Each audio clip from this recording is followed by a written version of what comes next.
আসসালামু আলাইকুম। SSC board challenge 2025 প্রসঙ্গে কথা বলছি। বোর্ড চ্যালেঞ্জ রেজাল্ট নিয়ে কিন্তু অনেকেই অপেক্ষায় আছো। এখন এই বোর্ড চ্যালেঞ্জ রেজাল্ট নিয়ে 4টি সুসংবাদ জানিয়েছে আমাদের স্কুলের শিক্ষকবর্গ। অনেক শিক্ষকের সাথে আমরা কথা বলেছি, তারা এমনটাই বলেছে। তো তোমাদের জন্য এই 4টা সুসংবাদ খুবই গুরুত্বপূর্ণ, খুবই গুরুত্বপূর্ণ। তো সেই 4টা সুসংবাদ নিয়ে আলোচনা করব। তো প্রথমে যে সুসংবাদটা জানিয়েছে সেটা হচ্ছে ইংরেজি শিক্ষক বলেছে আমরা যেভাবে খাতা দেখেছি তাতে 1 নাম্বারও তাদেরকে গ্রেস মার্ক দিতে হবে না, তারা বেশিরভাগ শিক্ষার্থী পাশ করেছে। দেখো, অনেকেই কিন্তু ইংরেজিতে বোর্ড চ্যালেঞ্জ করেছো, অনেকেই বাংলায় বোর্ড চ্যালেঞ্জ করেছো। ইংরেজি শিক্ষক বলেছে আমরা যেভাবে খাতা দেখেছি এখানে কোনো এমসিকিউ নাই, এখানে বেশিরভাগ শিক্ষার্থী পাশ করেছে। এবং কিছু কিছু শিক্ষার্থী তারা কিন্তু ইংরেজি বিষয়ে বোর্ড চ্যালেঞ্জ করেছে। এখন তারা এমনটাও বলেছে যে যারা একদম ফাঁকা রেখে আসছে তাদেরকে আমরা পাস দিতে পারিনি। এখন যারা বোর্ড চ্যালেঞ্জ করেছে তারা হয়তোবা রোল নাম্বার, রেজিস্ট্রেশন নাম্বারে ভুল করেছিল, যার কারণে হয়তোবা বোর্ড চ্যালেঞ্জ করেছে এবং সে অনুযায়ী কিন্তু তারা তাদের কাঙ্ক্ষিত রেজাল্টটা পেয়ে যাবে, কোনো সমস্যা হবে না। এখন বাংলার ক্ষেত্রে বলি, বাংলা শিক্ষক বলেছে সৃজনশীলের নাম্বার পেয়েছে।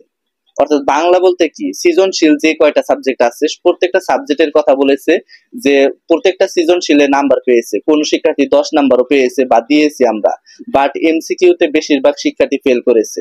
দেখা গেল যে 1 বা 2 নাম্বারের জন্য তারা কিন্তু ফেল করেছে। যদি গ্রেস মার্ক দেয় তাহলে তারা পাস করতে পারবে, এমনটাই কিন্তু বাংলা শিক্ষক যিনি আছে তিনি বলেছে। দেখো, এখানে যে বেশিরভাগ শিক্ষার্থী ফেল করেছে এমসিকিউ তে, এটা কি বোর্ড কর্তৃপক্ষ আদৌ দেখবে না? অবশ্যই দেখবে এবং সে অনুযায়ী একটা যে কোনো ডিক্লেয়ার দিবে বা সেখানে গ্রেস মার্ক দিতেও পারে, দিলেও দিতে পারে। তো 3 নাম্বার যে সুসংবাদ সেটা হচ্ছে যে গ্রেস মার্ক 1-2 দিবে বা দিতেও পারে এটা বলতেছি কেন, 90% শিওর দিয়েছে। প্রত্যেকটা শিক্ষকের সাথে আমরা কথা বলেছি স্কুলে গিয়ে, তারা বলেছে 90% শিওর যে গ্রেস মার্ক দিবে।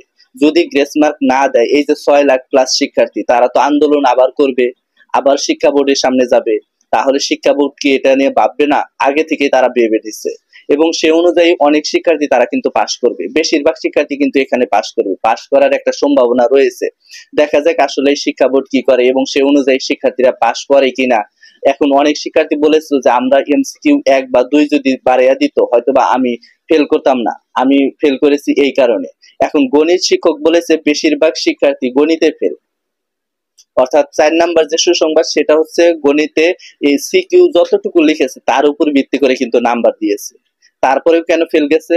কারণ এখানে এমসিকিউ তে খারাপ করেছে, বেশিরভাগ শিক্ষার্থী এমসিকিউ তে খারাপ করেছে। অনেকেই ভাবতেছে হয়তো বা আমি সিকিউ অংশে খারাপ করেছি, না এমনটা নয়। সিকিউ অংশে একটা সৃজনশীলে গণিতের ক্ষেত্রেই বলি, তুমি যতটুকু লিখেছো পুরো অঙ্ক হইতে হবে না, অর্ধেক হয়েছে, ওই অর্ধেক অঙ্কের উপর ভিত্তি করে কিন্তু তারা নাম্বার দিয়েছে।